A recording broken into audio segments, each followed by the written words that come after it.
Hello guys, welcome back to my channel. आज मैं आपको आगे का टॉपिक स्टार्ट कराने जा रही हूँ। हम लोग कर चुके हैं सेल्फ़ असेसमेंट वाला टॉपिक। सेल्फ़ असेसमेंट से पहले वाला जितना भी टॉपिक है हम सारा कवर कर चुके हैं पहले की वीडियोस में। अगर आपने नहीं देखा है वो वीडियो तो मैं प्लेलिस्ट की लिंक जो है नीचे आपको डिस्क्रिप्शन बॉक्स में डाल दूँगी, तो आप वहाँ से जाकर देख सकते हैं। आज जो हमारा टॉपिक है वो है रेगुलर असेसमेंट का। चलिए आइए वीडियो को स्टार्ट करते हैं। उससे पहले अगर किसी ने मेरे चैनल को सब्सक्राइब नहीं किया है तो पहले सब्सक्राइब कर दें कि आने वाली न्यू वीडियोस की नोटिफिकेशंस आपको टाइम पर मिल जाए। और अगर आपको वीडियो पसंद आती है तो प्लीज़ लाइक कर दें।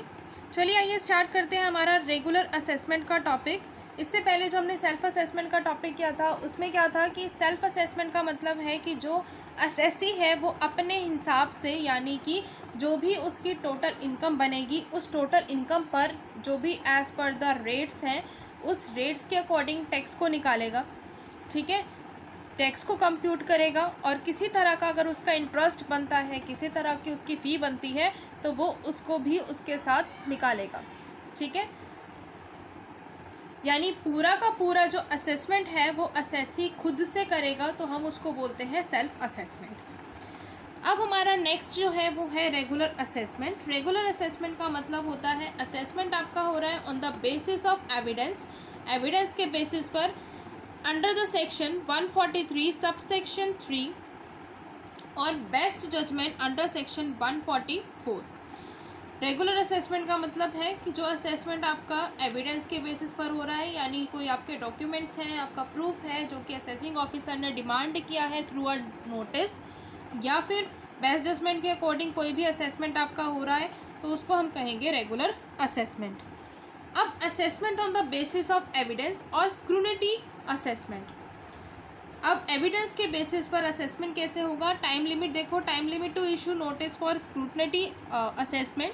जो फाइनेंस एक्ट है 2021 उनका जो अमेंडमेंट हुआ था उस अमेंडमेंट में सेक्शन 143 के अंदर अमेंडमेंट हुआ। उसमें क्या बोला गया कि टाइम लिमिट को जो है वो रिड्यूस कर दिया गया है नोटिस को जारी करने के लिए। असेसी को, जो असेसिंग ऑफिसर है वो नोटिस जारी करेगा 6 महीने से लेकर 3 महीने के अंदर अंदर उस एविडेंस के लिए, या फिर आप कह सकते हो जो भी असेसमेंट हो रहा है वो स्क्रूनिटी असेसमेंट के लिए वो जो असेसिंग ऑफिसर है वो नोटिस कब जारी करेगा? 6 मंथ से लेके 3 मंथ्स के अंदर। इसका जो टाइम लिमिट है उसको रिड्यूस कर दिया गया है बाय द फाइनेंस एक्ट 2021। और ये जो है आप and of the financial year होगा, यानी कि जो भी आपका फाइनेंशियल ईयर है उसका जो एंड होगा और उसमें जो फाइल फर्निश की गई है, यानी रिटर्न जो फर्निश की गई है उस टाइम पर ये टाइम पीरियड चलेगा 6 मंथ टू 3 मंथ्स वाला। ठीक है, उसके बाद है notice under the section 143 sub section 2। When the assessing officer और प्रिस्क्राइब्ड अथॉरिटी, जब भी असेसिंग ऑफिसर या उसकी जो प्रिस्क्राइब्ड अथॉरिटी है ये सोचती है कि हाँ ज़रूरी है वेरीफाई करना कि जो भी उन्होंने रिटर्न फर्निश की है असेसी ने वो करेक्ट है या कंप्लीट है, उसको चेक करने के लिए, उसको इंश्योर करने के लिए कहीं ऐसा तो नहीं है कि उनकी जो रिटर्न है वो अंडरस्टेटेड है, उन्होंने सही से इनकम नहीं बता रखी, कम इनकम अपनी बता रखी है, या फिर लॉस डिक्लेयर कर रखा है जो कि एक्चुअल में होता ही नहीं है उसका लॉस, या फिर ऐसा तो नहीं है कि लॉस जो है जो उन्होंने डिक्लेयर किया हुआ है वो बहुत ज़्यादा डिक्लेयर कर दिया है, एक्चुअल में उनको इतना लॉस नहीं हुआ। ये सब कुछ जानने के लिए वो क्या करते हैं, उसकी करेक्टनेस, उसकी कंप्लीटनेस को वेरीफाई करने के लिए जो असेसिंग ऑफिसर्स हैं वो नोटिस जारी करते हैं असेसी को, और ये कहते हैं या तो वो जो है ऑफिस को अटेंड करें या फिर वो जो है एविडेंस को लेकर आए। ठीक है, एविडेंस प्रोड्यूस करे असेसिंग ऑफिसर के सामने और वो एक प्रिस्क्राइब्ड डेट देते हैं कि इस डेट तक आपका जो नोटिस आपके जो एविडेंसेस हैं वो आ जाने चाहिए असेसिंग ऑफिसर के पास। उसके बाद है regular assessment order. Regular assessment order में क्या है? सबसे पहला देखो, स्पेसिफाइड इंस्टीट्यूशंस जिनको रिक्वायर्ड है कि वो फाइल करना चाहते हैं आईटीआर को, यानी जिनके लिए कंपलसरी है कि आईटीआर फाइल करें, तो वो स्पेसिफाइड इंस्टीट्यूशंस कौन सी हैं? सबसे पहला है रिसर्च इंस्टीट्यूशन जो कि अंडर सेक्शन 10 सब सेक्शन 21 के अंडर आती हैं, ये स्पेसिफाइड इंस्टीट्यूशन है। Second one is a new agency, कोई भी न्यू एजेंसीज है और उसका सेक्शन क्या है 10 and sub section 22B। Association और institution under section 10 and sub section 23A। और आपका इंस्टीट्यूशन अंडर सेक्शन 10 और सब सेक्शन 23B, ये जितनी भी स्पेसिफाइड इंस्टीट्यूशंस हैं इनको ITR फाइल करना ज़रूरी है। उसके बाद सेकंड है फॉर इंस्टीट्यूशन, उन इंस्टीट्यूशन के लिए जो कि सेक्शन 139 सब सेक्शन 4C के अंदर आती हैं। वो वाली कौन सी इंस्टीट्यूशन है?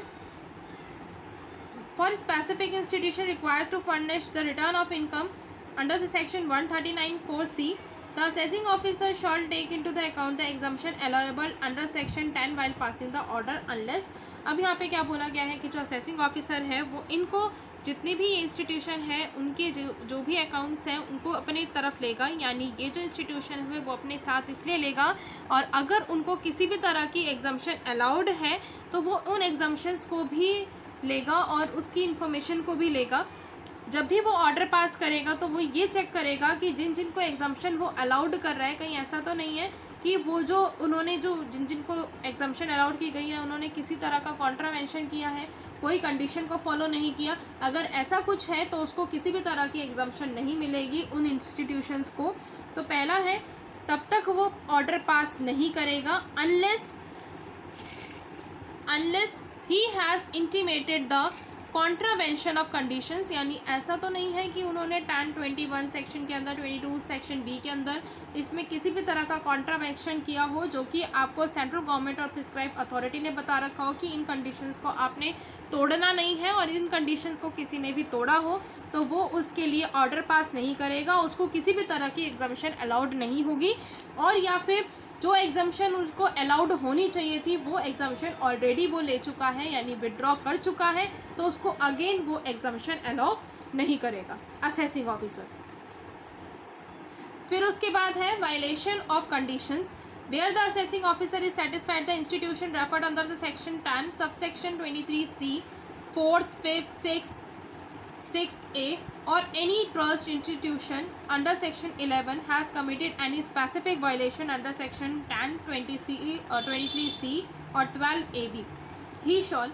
अब यहाँ पे क्या है कि अगर कोई भी असेसिंग ऑफिसर को ऐसा लगता है कि किसी भी इंस्टीट्यूशन ने या किसी भी ट्रस्ट ने जो है कोई भी कंडीशन को वायलेट किया है, और कौन सी कंडीशन को वायलेट किया है, जो कि सेक्शन 10 सब सेक्शन 23C के अंदर बता रखी है कंडीशंस, और बता रखी है 12AB के अंदर, इनको अगर वायलेट किया है तो उसके लिए क्या क्या चीज़ें होंगी, तो उसको रेफरेंस भेजी जाएगी, send a reference to PCIT CIT to withdrawal the approval और रजिस्ट्रेशन, यानी उसको जिसने भी वायलेशन किया है उसको एक रेफरेंस भेजी जाएगी PCIT के द्वारा।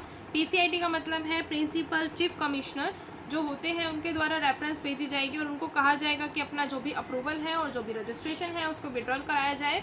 No order making the assessment of total income और loss of such institution shall be made by him without giving effect to the order passed by PCIT CIT and under the section 10 sub section 23C और 12AB। किसी भी तरह का assessment का order उनको पास नहीं किया जाएगा टोटल इनकम से रिलेटेड या फिर लॉस से रिलेटेड उन इंस्टीट्यूशन को, जब तक कि वो ऑर्डर PCIT से या किसी CIT से पास ना हो। फिर नेक्स्ट है इंक्वायरी बिफोर असेसमेंट। असेसमेंट से पहले किस तरह की इंक्वायरी की जानी चाहिए या किस तरह की इंक्वायरी की जाती है अंडर सेक्शन 142। अब यहाँ पे देखो, for the purpose of making an assessment, assessment को मेक करने के लिए जो असेसिंग ऑफिसर है वो पर्सन को क्या करेगा, एक नोटिस सर्व करता है कि आप अपनी रिटर्न को फाइल करो, या फिर एक टाइम अगर उसने किसी भी तरह का टाइम अलाउ कर दिया गया है कि फर्निशिंग अपनी जो रिटर्न है उसको फर्निश करो आफ्टर द एक्सपायरी पीरियड, जबकि एक्सपायरी पीरियड ख़त्म हो चुका है उसके बाद भी अगर उसने किसी तरह का टाइम दिया है तो जो असेसिंग ऑफिसर है वो नोटिस भेजेगा कुछ स्पेसिफाइड डेट के साथ, और उसमें ये बोलेगा किस किस को भेजेगा, जिसने where such person has not made a return before the end of the relevant assessment year. Relevant assessment year पर अगर किसी ने भी जो है फाइल नहीं की है उसकी ITR, तो उनको जो है नोटिस भेजा जाएगा और उनको कहा जाएगा कि उनकी ITR को वो फाइल करें और इस प्रिस्क्राइब्ड फॉर्म को फिल करें, जो भी प्रिस्क्राइब्ड फॉर्म होगा उनसे रिलेटेड। उसके बाद नेक्स्ट है टू प्रोड्यूस सच अकाउंट्स, कुछ अकाउंट्स वगैरह प्रोड्यूस करें, डॉक्यूमेंट्स प्रोड्यूस करें असेसिंग ऑफिसर को, जो कि उसकी ज़रूरत है असेसिंग ऑफिसर को। फिर नेक्स्ट है राइटिंग में, फिर जो असेसिंग ऑफिसर है वो एक प्रिस्क्राइब्ड मैनर में इंफॉर्मेशन सेंड करेगा अब यहाँ पे देखो क्या बोला गया है, to furnish in writing and verified in the prescribed manner information in such form and so such points or matters at the assessing officer may require. इसके अंदर क्या है कि जो असेसिंग ऑफिसर को जो भी इन्फॉर्मेशन रिक्वायर्ड थी यहाँ पे डॉक्यूमेंट्स दे दिए। अब यहाँ पे डॉक्यूमेंट्स तो दे दिए, अगर उनको कोई अदर इन्फॉर्मेशन चाहिए तो जो भी असेसी है वो क्या करेगा, वो फर्निश करेगा इन्फॉर्मेशन और राइटिंग में फर्निश करेगा। अगर किसी तरह का उसके पास कोई एविडेंस भी है तो वो उस एविडेंस को भी देगा, उसको असेसिंग ऑफिसर को सारी की सारी इन्फॉर्मेशन देगा एक प्रिस्क्राइब मैनर में। प्रिस्क्राइब मैनर का मतलब है कि जिस तरह से सारी इन्फॉर्मेशन एक लिखी होती है उसी तरह से वो इन्फॉर्मेशन देगा।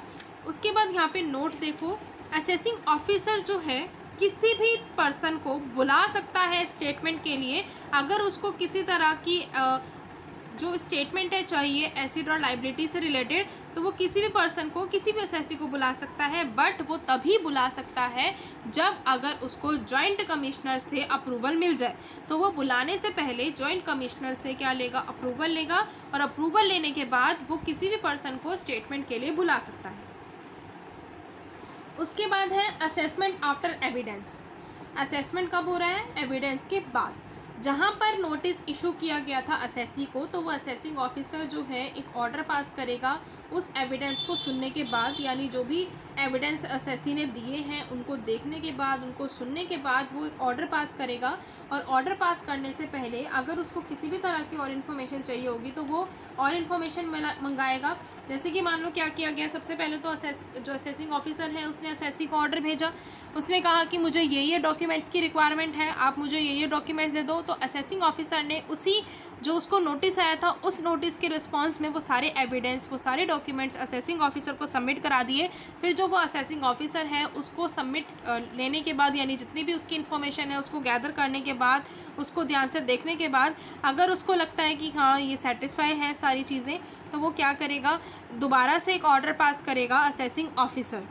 और उसमें क्या लिखेगा, पूरा बताएगा कि उसकी टोटल इनकम कितनी है, कितना या फिर लॉस है, टोटल लॉस है, कितना उसको अमाउंट पे करना है, कितना असेसिंग ऑफिसर उसको अमाउंट रिफंड करेगा अगर कुछ बनता है तो वो सारा का सारा किस हिसाब से करेगा, जिस हिसाब से उसका एविडेंस आया है, यानी कि असेसी का एविडेंस मिला है असेसिंग ऑफिसर को। ठीक है। उसके बाद है best judgement assessment. Best judgement assessment में क्या होता है कि अगर किसी भी तरह से जो आपका असेसिंग ऑफिसर है उसको ऐसा कुछ लगता है कि ठीक से नहीं है या फिर जैसे कि करेक्टनेस नहीं है, तो उस हिसाब से वो क्या करता है, एक बेस्ट जजमेंट असेसमेंट कर देता है कि इस पर्सन की जो असेसमेंट है वो इतनी बनती है। ठीक है। वो जो असेसमेंट करता है वो बिल्कुल ऑनेस्टली करता है, किसी भी तरह से डिसऑनेस्ट नहीं होता वो असेसमेंट करने में, बिल्कुल फेयर असेसमेंट करता है असेसिंग ऑफिसर। बट अगर फिर भी असेसी को ऐसा लगता है कि जो असेसमेंट की गई है उसका जो अमाउंट है वो बहुत ज़्यादा है, बल्कि एक्चुअल में अगर हम असेसमेंट करें तो उतना अमाउंट नहीं बनता, तो उस केस में क्या कर सकता है असेसी, अपील फाइल कर सकता है। यानी जो एपेलेट अथॉरिटी होती है, एपेलेट अथॉरिटीज़ क्या होती हैं, वो अथॉरिटीज़ होती हैं जो कि ये सारे जो केसेस होते हैं इनकम टैक्स से रिलेटेड जो असेसी करता है तो उन केसेस को सॉल्व करती हैं, उन केसेस को हियर करती हैं। तो ये जो एपेलेट अथॉरिटीज़ होती हैं इनके पास जो असेसी है वो जाकर अपील कर सकता है कि मेरी एक्चुअल में इतनी जजमेंट नहीं होनी चाहिए थी, असेसिंग ऑफिसर ने बहुत ज़्यादा जजमेंट लगा दी है, यानी कि बहुत ज़्यादा अमाउंट बता दिया गया है उनके द्वारा, तो वो उसके लिए अपील भी कर सकते हैं अगर असेसी को ये सही नहीं लगता। तब हम इसमें से देखते हैं इन बेस्ट जजमेंट असेसमेंट, जो असेसिंग ऑफिसर है वो अपने हिसाब से असेसमेंट करेगा, जिसको हम बोलेंगे best judgement assessment. He must make a fair estimate, fair estimate लगाएगा, प्रॉपर फिगर देगा असेसमेंट की। He must be act honestly, बहुत ऑनेस्टली काम करेगा। ठीक है। फिर उसके बाद बहुत ज़्यादा इम्पॉर्टेंट पॉइंट है एक्स पार्शे असेसमेंट। अगर आप 2 मार्क्स का क्वेश्चन कर रहे हैं तो 2 मार्क्स के लिए बहुत ज़्यादा इम्पॉर्टेंट है। बाकी आप अगर इस पॉइंट को इस बेस्ट जजमेंट असेसमेंट में भी डाल दें तो ये उसके लिए भी बहुत ज़्यादा इम्पॉर्टेंट पॉइंट है। तो इसमें क्या है कि अगर किसी भी तरह की अपील की जाती है असेसी के द्वारा उस असेसमेंट को लेकर जो कि असेसिंग ऑफिसर ने की है, जो best judgement assessment assessing officer ने की है, उसके लिए अगर असेसी ने अपील किया है तो वो सारी जो भी इन्फॉर्मेशन है बेस्ट जजमेंट से रिलेटेड वो सारी जो असेसी है किसको देगा, एपेलेट अथॉरिटी को देगा। और इसी असेसमेंट को क्या कहा जाएगा, एक्स पार्शे असेसमेंट, जो कि एपेलेट अथॉरिटी बाद में करेगा, तो उसको हम बोलेंगे एक्स पार्शे असेसमेंट। फिर नेक्स्ट है कंपल्सरी बेस्ट जजमेंट असेसमेंट। अब कंपल्सरी कहाँ कहाँ होती है बेस्ट जजमेंट असेसमेंट। पहला है जहाँ पे असेसी ने अपनी वॉलंटरी रिटर्न को फाइल ही नहीं किया, उसको फाइल करने में ही फेल हो गया, या फिर अगर वो जो रिटर्न है, रिटर्न उसने तब भी फाइल नहीं की जबकि असेसिंग ऑफिसर ने उसको नोटिस तक भेज दिया था और उस नोटिस का उसने कोई रिस्पॉन्स ही नहीं दिया और तभी भी उसने जो अपनी आईटीआर है उसको फाइल ही नहीं की, तो उस केस में assessing officer best judgement assessment करेगा, दैट इज़ कंपल्सरी। फिर नेक्स्ट है where the assessee fails to produce required documents या रिक्वायरमेंट अकाउंट्स। अगर कहीं भी असेसी फेल हो जाता है रिक्वायर्ड अकाउंट्स डॉक्यूमेंट या इन्फॉर्मेशन जो भी नोटिस में लिखी हुई थी उनको सबमिट कराने में, तो जो भी असेसिंग ऑफिसर है वो क्या करेगा, कंपल्सरी बेस्ट जजमेंट कर देगा, यानी उसके लिए कंपल्सरी होगा बेस्ट जजमेंट कराना। और अगर किसी ने भी जैसे अपने अकाउंट्स को ऑडिट तक भी नहीं कराया है तो उस केस में भी जो बेस्ट जजमेंट असेसमेंट है वो असेसिंग ऑफिसर करेगा। फिर नेक्स्ट है where the return has been made, जहाँ पर रिटर्न बनाई गई, ठीक है, but the assessing officer considered it to be incorrect. जहाँ पर उसको ऐसा लगता है रिटर्न तो पूरी हो गई, असेसी ने जो है रिटर्न अपनी फाइल कर दी, बट असेसिंग ऑफिसर को ऐसा लगता है कि ये इनकरेक्ट है या फिर इनकम्प्लीट है या फिर इसमें कुछ प्रॉब्लम है या कोई मेथड ऑफ अकाउंटिंग सही नहीं है, इस तरह से उसको ऐसा अगर कुछ लगता है तो वो जो है असेसिंग ऑफिसर असेसी को उसके रिगार्डिंग एक नोटिस सेंड करेगा और उस नोटिस में वो जो है एविडेंस का डिमांड करेगा और वो एविडेंस जो है असेसी को प्रोवाइड कराने होंगे, but the assessee does not comply with the terms of notice. Assessee लेकिन उस नोटिस की जो भी चीज़ें हैं उससे इतना ज़्यादा जुड़ा हुआ नहीं है, बट फिर भी उसको जो एविडेंस है वो बताने होंगे, देने होंगे उस आंसर को सपोर्ट करने के लिए या उसकी जो रिटर्न है उसको सपोर्ट करने के लिए। जो भी उसने रिटर्न फाइल की है उसको एक तरीके से प्रूफ देगा वो कि हाँ मैंने इस के चलते जो रिटर्न है उसको फाइल किया है। फिर नेक्स्ट है consequences of best judgement assessment. Consequences क्या होते हैं बेस्ट जजमेंट असेसमेंट के, तो जो भी असेसी है वो लायबल बन जाता है अगर पेनल्टी पे करने के लिए, और assessee becomes liable to prosecution को के लिए भी लायबल हो जाता है। उसके बाद जो है असेसी जो है अपने आप को प्रिवेंट कर सकता है अगर वो रिपोर्ट जो है जितने भी उसके रिकॉर्ड्स हैं, जितने उसके डॉक्यूमेंट्स हैं, वो अगर एपेलेट अथॉरिटी को दिखा दे तो वो क्या कर सकता है, अपने आप को प्रिवेंट कर सकता है बेस्ट जजमेंट के अगेंस्ट। उसके हिसाब से बेस्ट जजमेंट तो असेसिंग ऑफिसर के हिसाब से हो गई, बट असेसी को सही नहीं लग रहा तो वो जितने भी रिकॉर्ड्स हैं एपेलेट अथॉरिटी को अगर दिखा देगा, अपने डॉक्यूमेंट दिखा देगा, इन्फॉर्मेशन दे देगा, एविडेंस प्रोवाइड करा देगा, तो वो क्या हो जाएगा, उस चीज़ों से वो बच जाएगा, बेस्ट जजमेंट असेसमेंट से बच जाएगा, चाहे वो केस कंपल्सरी ही क्यों ना हो। उसके बाद है रिफंड में भी नॉट ग्रांटेड, उसको रिफंड ग्रांट नहीं होगा बेस्ट जजमेंट के अकॉर्डिंग। फिर नेक्स्ट है remedies against best judgement assessment. अगर कोई किसी की भी बेस्ट जजमेंट असेसमेंट हो जाती है तो उसके अगेंस्ट रेमिडीज़ क्या है। If in the opinion of assessee the excessive tax has been imposed on him under best judgment assessment, अगर उसको ऐसा लगता है assessee को कि बहुत ज़्यादा टैक्स लगा दिया गया है, उसके ऊपर इम्पोज कर दिया गया है बेस्ट जजमेंट असेसमेंट के अंडर, तो जो असेसी है वो क्या क्या कर सकता है, अपील कर सकता है कमिश्नर को अगेंस्ट द असेसमेंट के अगेंस्ट। दूसरा, अपील कर सकता है एपेलेट ट्रिब्यूनल को against the order of the commissioner. अगर कमिश्नर ने भी ऑर्डर दे दिया तो उसके बाद वो क्या कर सकता है, एपेलेट अथॉरिटी में भी अपील कर सकता है और वो हाई कोर्ट जा सकता है, किसी भी जो उसका लॉ है उसके क्वेश्चन के लिए हाई कोर्ट में जा सकता है। उसके बाद नेक्स्ट है वो अप्लाई कर सकता है कमिश्नर को कि उसका रिवीजन हो, ठीक है। उसके बाद नेक्स्ट है डिस्क्रिशनरी बेस्ट जजमेंट असेसमेंट। अब डिस्क्रिशनरी बेस्ट जजमेंट असेसमेंट क्या है, जहाँ पर असेसिंग ऑफिसर सेटिस्फाई नहीं है, कहाँ कहाँ के लिए सेटिस्फाई नहीं है, देखो correctness and completeness of the accounts. Correctness और कम्प्लीटनेस अकाउंट्स की करेक्टनेस और कम्प्लीटनेस के लिए उसको ऐसा लगता है कि कंप्लीट नहीं है अकाउंट या करेक्ट नहीं है, या मेथड ऑफ अकाउंटिंग जो रेगुलरली वो एम्प्लॉय करता है उसने वो नहीं की, या फिर इनकम जो है वो कंप्यूट की गई है बट एक्चुअल में वो जो इनकम कंप्यूटेशन और डिस्क्लोजर स्टैंडर्ड्स, यानी जितने स्टैंडर्ड्स हैं उसके हिसाब से जो है इनकम को कंप्यूट नहीं किया गया है, तो जो असेसिंग ऑफिसर है उसको जैसा ठीक लगता है वो उस हिसाब से बेस्ट जजमेंट असेसमेंट कर देता है। बट अगर एसएससी चाहे तो उसके लिए अपील कर सकता है असेसमेंट के लिए, चाहे वो कंपल्सरी बेस्ट जजमेंट असेसमेंट ही क्यों ना हो। फिर नेक्स्ट है रीअसेसमेंट और रीकम्प्यूटेशन। अब ये रीअसेसमेंट और रीकम्प्यूटेशन कब होता है? जब अगर कोई भी इनकम असेसी ने छुपा ली है और असेसिंग ऑफिसर को ऐसा लगता है कि ये जो इनकम है असेसी ने जान के छुपाई है और उसके ऊपर वो टैक्स पे नहीं कर रहा है, तो दोबारा से उसका रीअसेसमेंट होता है, रीकम्प्यूटेशन होता है। तो कौन सी इनकम है? देखो, इनकम एक्सेसिंग असेसमेंट भी इसको बोलते हैं, रीअसेसमेंट भी बोला जाता है, रिकम्प्यूटेशन भी बोला जाता है और इनकम एस्केपिंग असेसमेंट भी बोला जाता है। पहला पॉइंट है reassessment. If any income chargeable to tax in the case of an assessee has escaped assessment for any assessment year, assessing officer में अगर किसी भी असेसमेंट ईयर में असेसी ने अपनी कोई भी इनकम को छुपाई है जो कि चार्जेबल है टैक्स के लिए, तो जो असेसिंग ऑफिसर है उसको असेस कराएगा, रीअसेस कराएगा, उस इनकम को रिकम्प्यूट कराएगा, उसका लॉस या डेप्रिसिएशन अलाउंस वगैरह जो है या फिर किसी भी तरह का अदर अलाउंस है या कोई भी डिडक्शन उसको मिल रही है उस असेसमेंट ईयर में, वो सारा का सारा वो रिकम्प्यूट कराएगा। उसके बाद नेक्स्ट है स्कोप। इसका स्कोप कहाँ तक है? फॉर असेसमेंट, रिकम्प्यूटेशन और रीअसेसमेंट अगर अंडर सेक्शन 147 में हो रहा है तो जो असेसिंग ऑफिसर है उसको असेस कराएगा और रीअसेस कराएगा इनकम अगर किससे रिलेटेड है। Any issue which has escaped in assessment, कोई भी इशू है उसमें छिपी हुई असेसमेंट है यानी छिपी हुई ऐसी कोई इनकम है जो कि उन्होंने छिपा रखी है, सच issues comes to his notice subsequently in the course of the proceedings under section 147 irrespective of that fact that the provision of section 148 have not been complied with, यानी कि जो भी 147 से रिलेटेड जो भी ऐसी इनकम है उसके रिगार्डिंग उसका जो नोटिस है वो इशू कराया जाएगा।